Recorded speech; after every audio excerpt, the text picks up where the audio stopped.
لما قالوا لنا زمان اللي البيت من غير دقيق حاله بيضيق ما كانوش بيضحكوا علينا.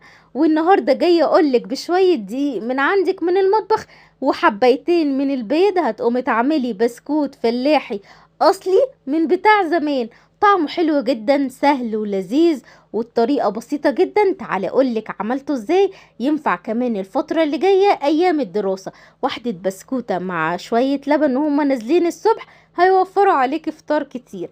اول حاجة هنسمي الله ونصلي على الرسول عليه افضل الصلاة والسلام. وهاتي حبيتين بيض من التلاجة، اهم حاجة يكونوا في التلاجة. عليهم كيس من الفانيليا واضربيهم مع بعض كويس جدا.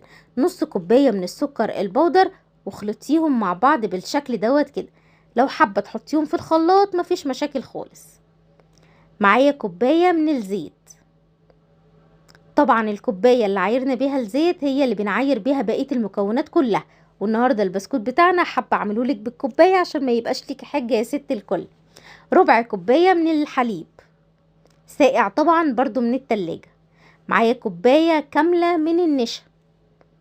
لو انت هتضربي في الخلاط يبقى ستوب لحد النشا. النشا اضربيه بالمضرب زي ما انا هعمل دلوقتي كده، بالمضرب اليدوي او بالمعلقه او حتى بايديكي. احنا هنشتغل بايدينا دلوقتي عادي. اول ما النشا يختفي تماما بالشكل دوت كده هكون محضره بقى معايا 4 كوبايات من الدقيق اللي هو بمعدل نص كيلو يعني. هنزل بالاربع كوبايات كلهم واحط عليهم معلقه كبيره هرميه من البيكنج باودر، يعني بمعدل كيس. رشه ملح بسيطه، وابدأي بقى اللي انتي اخلطي المكونات دي كلها مع بعضيها. احنا مش هنعجن، احنا هنقلب بس لان البسكوت ما بيتعجنش. اول ما الدقيق يختفي معايا يبقى كده خلاص البسكوت بتاعنا بقى تمام. اظن مفيش ولا اسهل ولا اسرع من كده. بسكوت طعمه حلو جدا، تقدري تضاعفي الكمية يبقى هتضاعفي كل حاجة قلناها. كده خلاص هتمسكي بايديكي اللي التانية اللي انت ما كنتيش بتقلبي بيها هتلاقيها اتلمت معاكي، يبقى كده تمام قوي. هنحضر معايا بقى الايه القطاعة ديت. انا هشتغل بشكل النجمة. معايا هنا المفرمه دي مفرمه بالكهرباء اللي هي بتاعه اللحمه، حطيت فيها القطاعه بالشكل دوت.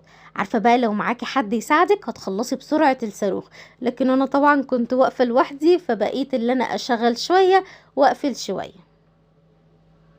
لو مفيش بقى قطاعه هنعمل ايه؟ هتجيبي بقى كده الصينيه وتفرديه كلها على قلب على المفرش السيليكون او على الرخامة عندك، وتقطعيه بحوالي كده بالسكينة وتبططيه.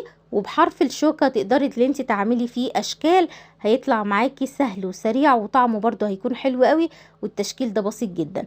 مفيش الكلام دوت يبقى هنجيب بقى غطاء ازازة ونفتحه كده بحرف السكينة شكل النجمة، ونبدأ اللي احنا نحطه كده بالغطا بتاع الازازة برضو هيكون سهل التشكيل. انا هنا حاولت ان انا اقطع بالقطاعة عشان كله يديني حجم بعض.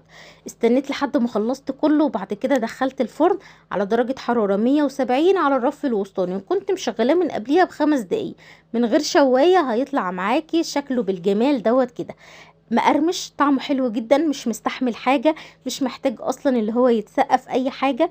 طعمه لذيذ، شوية لبن بقى صغيرين كده والله. يلا بقى منشن وشي.